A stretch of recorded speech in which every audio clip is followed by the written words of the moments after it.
สวัสดีครับ สวัสดีค่ะ Good evening. Welcome to ThaiPBS English News Service. I'm Rungtip Chonapalai. And I'm Supachon Klinsuan. As we reported yesterday that locals in Nakhon Pathom and officials as well expect that the province will be totally dry of floodwaters within the end of January. Well, it seems like locals will not be waiting that long, as today they gather to fight the months-long flood, saying that they will no longer wait for officials.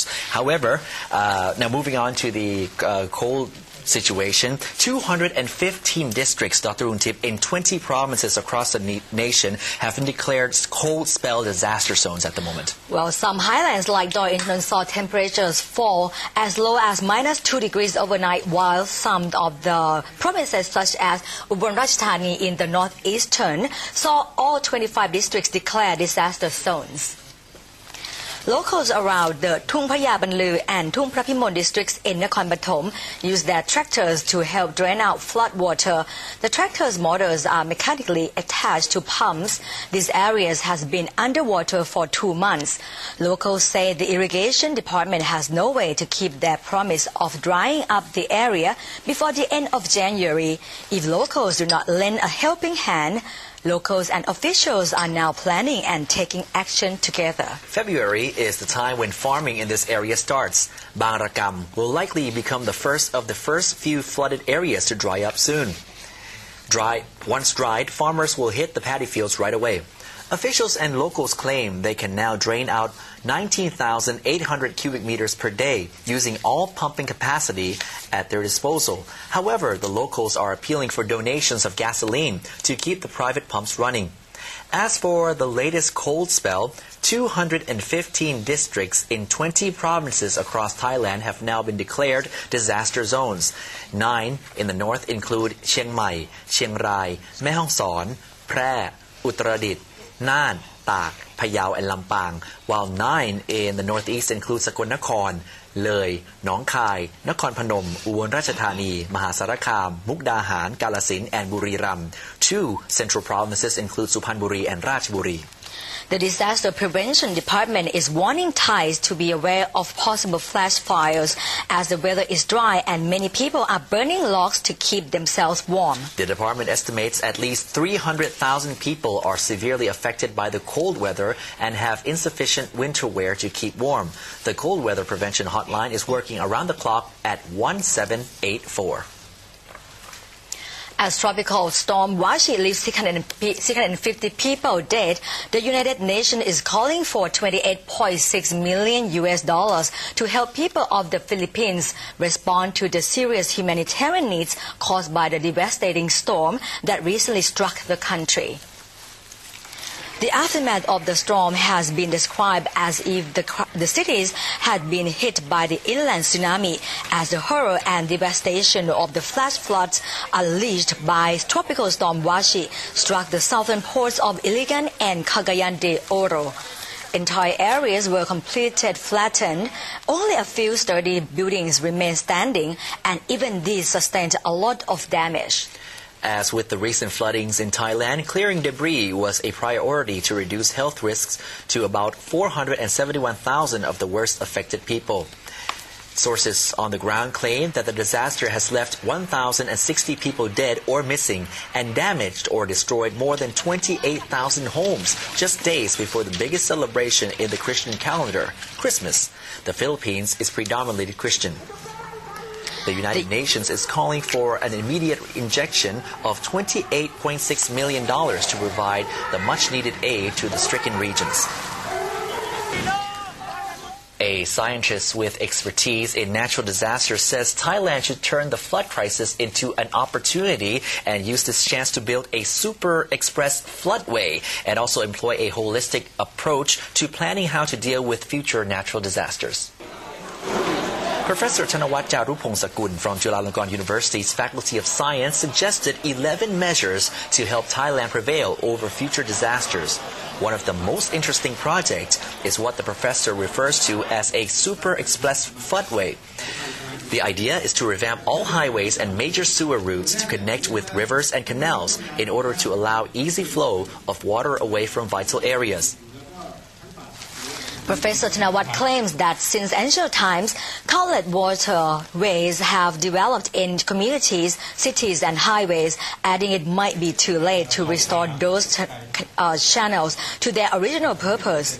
However, the scientists suggested that the government should expropriate areas along canals from China province all the way to the Gulf of Thailand. He further suggested that the government find a way to stop Bangkok from becoming overpopulated and refocus development to nearby provinces instead, adding that every government in the past gave too much attention to social and economic development and failed to pay attention to preparing for natural disasters. Sharing knowledge and information with the public is also another essential factor.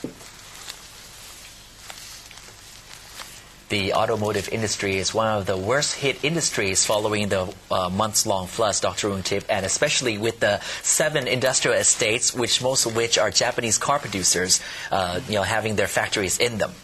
Well, the resulting factory closures resulted in the lowest production of vehicles in the past 13 years.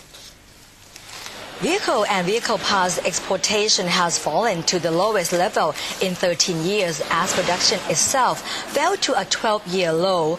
This year, more than 20,000 cars were produced in Thailand, which was a 50% fall when compared to the same period last year. Japanese car parts factories are the hardest hit, which has, in turn, interrupted the supply chain to a degree similar to that of the tsunami in Japan. The Federation of Thai Industries, or FTI, revealed that less than 6,300 vehicles had been exported in November, an 8% reduction compared to the previous month. The main problem being faced by car manufacturers and exporters is the severe lack of parts supply directly due to the floods. In October, the government launched tax incentive measures encourage first-time buyers in an effort to boost car sales. This incentive provides for up to 100,000 baht tax reduction for small cars up to 1,500 cc. Deputy Commerce Minister Siriwath Khajonprasad stated that in November, Thailand's export fell to the lowest since 2009, falling by 12.4% to about $15.4 billion. However, the overall value of exports in the past 11 months is actually up by 19% compared to this period last year at $211.8 billion. Logistics is another problem caused by the recent inundation, Kun Supajon. Yes. Land transportation system in central Thailand, especially provinces surrounding Bangkok, where many distribution centers are located, such as in the Nakhon Pathom and Ayutthaya, have been disrupted by the flooding. Right, which is why business sectors are now emphasizing the need to build an industrial logistics park. Here's more with Kun Nantini Lailaiet. A major transportation company in Nakhon Pathom's Puttamonthon area has not been able to deliver or distribute goods to other regions of Thailand because the usual transportation routes have been disrupted by the floods. Some highways were temporarily closed down due to inundation. Others were damaged by the waters and require reconstruction. The land transportation system in the central region was almost in complete chaos when the massive floods came. The shortage of goods which cannot be delivered led consumers to panic. Now, although the floods in the most areas are all gone, many from the private sector agree that the government should establish a transportation and logistics center to make sure products will still be delivered despite the floods in the future. Vice President of the Warehouse, Silo and Cold Storage Business Association said, if these problems are not resolved, customers' confidence will decrease in the future. Moreover, the hoarding of goods by households and entrepreneurs would repeatedly occur. Therefore, business sectors propose the government reallocate the area for the development of an industrial logistic park where entrepreneurs will benefit from by sharing resources among logistic partners. A particular advantage is that Thailand's logistic costs will be decreased and the country's competitiveness will be enhanced. President of Thai Transportation and Logistics Association said the important factor for achievement of industrial logistics park will be encouragement from the government, including beneficial laws, regulations, and human resource development. The Office of the National Economic and Social Development Board reported that in 2009, Thailand's logistic cost represented 16.8% of GDP. This logistic cost was made up of transportation costs at an 8.3% share of GDP and inventory costs at a 7% share of GDP. The Logistic Competitiveness Index composed by the World Bank in 2010 indicated that Thailand ranked number 35 in the previous year, which was a fall from 31st when compared to 2007. Thailand's ranked lower than Japan, Hong Kong, Singapore, China, and Malaysia. Nandini Lalaiyat reporting for Thai PBS.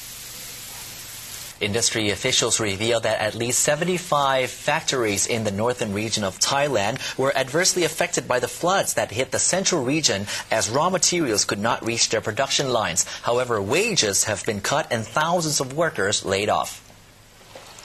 Praiwan Moonjam is one of the almost 2,000 staff of Hoya Glass Disc, Thailand. The factory is located in the northern province of Lampang, which is a 7-hour drive from Bangkok. Despite not being directly affected by the floods, the company claims to be facing business difficulties because of the flooding in the central region. Many northern factories' production levels were reduced by an average 30% due to lack of raw materials, logistic problems, and reduced order books. Many decided to cut costs by reducing worker hours and wages. Some, like Hoya, even laid off staff. 9 more staff, all members of the labor union, and were not laid off in the first batch, have just recently been laid off. The workers claim it was because of their defiant stance in calling for justice from the factory. Meanwhile, Labor Ministry officials in the north are assisting laid-off workers with job training and assisting them with legal expertise in an effort to reclaim more compensation from the company.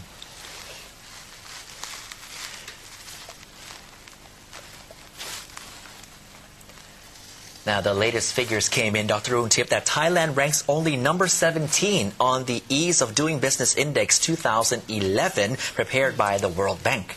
Well, despite the flood, Secretary General of the Office of Public Development Commission stressed that Thailand has long-term plans for water management and will do anything necessary to improve the country's standing by the World Bank's Index of Ease of Doing Business.